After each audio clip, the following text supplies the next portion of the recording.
ماحی الذنوب والخطا سر اللہ المخزون در اللہ المکنون عالم ما کان وما یکون عالم ما کان وما یکون نور الافئدۃ والعیون سرور القلب المحزون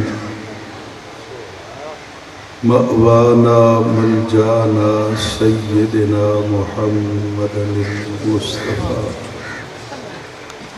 وعلى آلہ واصحابہ اجمعین اما بعد فقد قال اللہ تبارک وتعالی فی کلامہ الکریم فاعوذ باللہ من الشیطان الرجیم بسم اللہ الرحمن الرحیم فلما فصل طالوت بالجنود قال إن الله مبتليكم بنهر فمن شرب منه فليس مني ومن لم يطعمه فإنه مني صدق الله العظيم وبلغنا رسوله النبي الأمين الكريم ونحن على ذلك لمن الشاهدين والشاكرين والحمد للہ رب العالمین صلوا وسلموا علی النبی الکریم الصلاة والسلام علیک یا رسول اللہ الصلاة والسلام علیک یا حبیب اللہ الصلاة والسلام علیک یا رحمة للعالمین وسلم علیک وعلی آلک وأصحابك يا شفيع المذنبين الصلاة والسلام عليك يا جد الحسن والحسين وسلم عليك وعلى آلك وأصحابك يا نبي الحرمين ويا إمام القبلتين ويا وسيلتنا في الدارين ادرکنی ادرکنی ادرکنی یا رسول اللہ صلی اللہ تعالی علیہ وسلم بفضل اللہ تعالی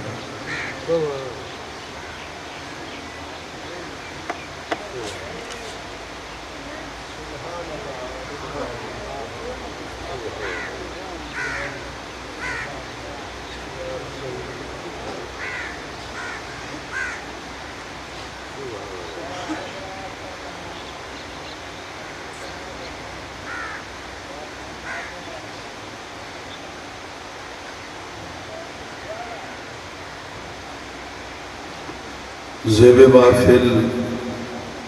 صدر مجلس پیران طریقت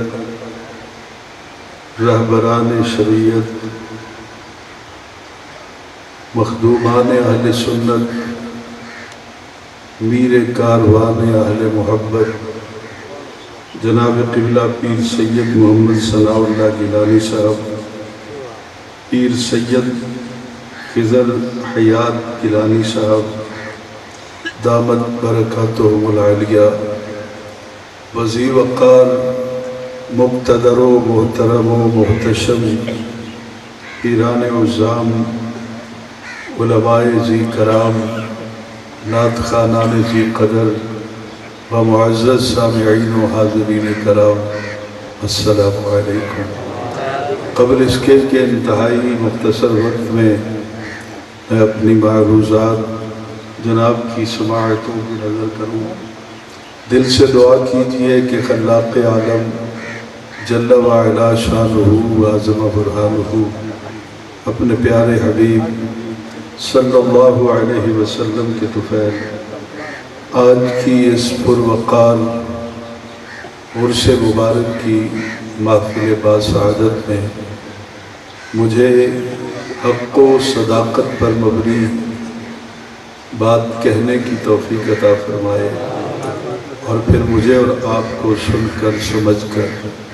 اس پہ عمل کرنے کی توفیق عطا فرمائے۔ آج عرس مبارک ہے، حضور قبلہ پیر طریقت سید بہاول بخش گیلانی رحمۃ اللہ تعالی علیہ کا اللہ تعالیٰ کے حضور التجا ہے کہ اللہ تعالیٰ اس آستانے کے بزرگوں کا اور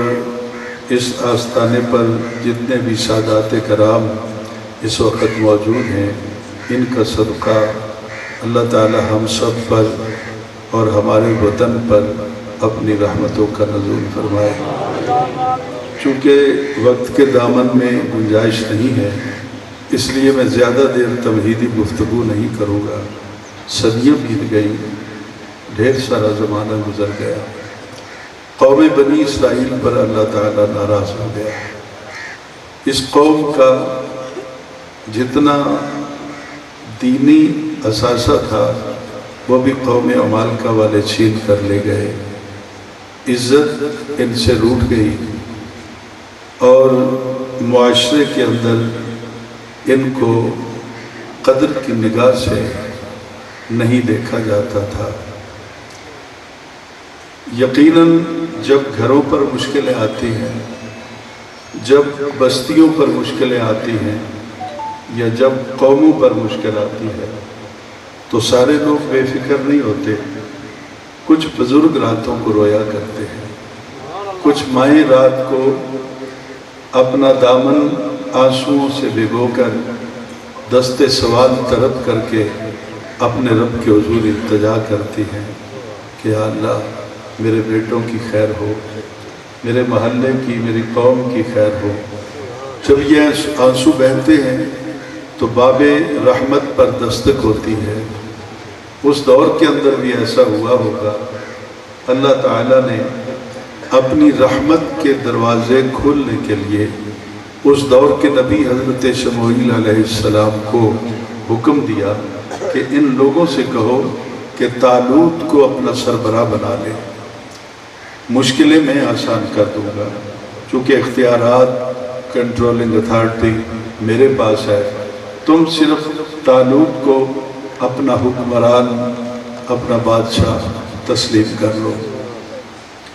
اس قوم کے جو بڑے لوگ تھے، جن کے پاس دولت تھی، پراپرٹی تھی، جاگیر تھی، اس قوم کے لوگوں نے کہا کہ قالوا انا یکون لہ الملک علینا، یہ کس طرح ہو سکتا ہے کہ غریبوں کا بچہ جس کی اوقات کوئی نہیں، جس کا باپ آج تک ہمارے ڈیروں پہ صفائی کرتا ہے، ہم اس بچے کو اپنا حکمران بنا لیں۔ وَنَحْنُ أَحَقُّ بِالْمُلْكِ مِنْهُ وَلَمْ يُؤْتَ سَاعَةٌ مِنَ الْمَالِ، ہم حقدار ہیں، اللہ تعالیٰ ہم میں سے کسی کو حکمران بنا دے۔ وہ غریب، اس کی اوقات کیا ہے کہ ہم اس کے دروازے پہ جا کے ہاتھ باندھ کے کھڑے ہوں گے؟ یہ ہر دور کا قضیہ رہا ہے کہ ہر دور کے جو جاگیردار ہوتے ہیں وہ کبھی بھی غریبوں کو تسلیم نہیں کرتے۔ وہ مر جائیں چاہے ان کو کچھ نہ ملے، لیکن وہ غریب کے دروازے پر جا کر ہاتھ جوڑ کے کھڑا ہونا مناسب نہیں سمجھتے۔ اس دور کے لوگوں نے بھی یہی کیا، لیکن اللہ تعالیٰ نے اپنے دور کے نبی علیہ السلام کو فرمایا کہ قال ان اللہ اصطفاہ علیکم وزادہ بسطۃ فی العلم والجسم، کہ یہ انتخاب تم نے تو نہیں کیا، یہ ووٹنگ سے، الیکشن سے تو نہیں ہوا، یہ کسی اسمبلی نے تو نہیں بنایا، نہ پراونشل اسمبلی نے، نہ نیشنل، نہ سینٹ نے، اس کو تو ان اللہ اصطفاہ علیکم، اس کو تو منتخب اللہ نے کیا ہے، تمہاری کیا اوقات ہے کہ تم اس کا انکار کرتے ہو؟ حضور میں اکثر سوچتا رہا، اب 32واں سال ہے مجھے چٹائی پہ بیٹھے ہوئے دورہ تفسیر پڑھاتے ہوئے، میں نے علامہ ابن کثیر کو پڑھا، علامہ ابن جریر کو پڑھا، میں نے تفسیر رازی کو پڑھا، تفسیر کبیر کو، امام فخر الدین رازی کو، میں نے تفسیر خازن کو پڑھا۔ آج کے سادات کے اور سادات کے نوکروں کے اس اجتماع کے اندر اگر میں دعویٰ کروں تو غلط نہیں ہوگا کہ قرآن کے بعد خازن کا میں حافظ ہوں۔ حضور میں نے پڑھا، اس آیت پہ بہت غور کیا کہ طالوت کی کوالیفیکیشن کیا تھی، طالوت کے اندر وہ کون سا جوہر تھا،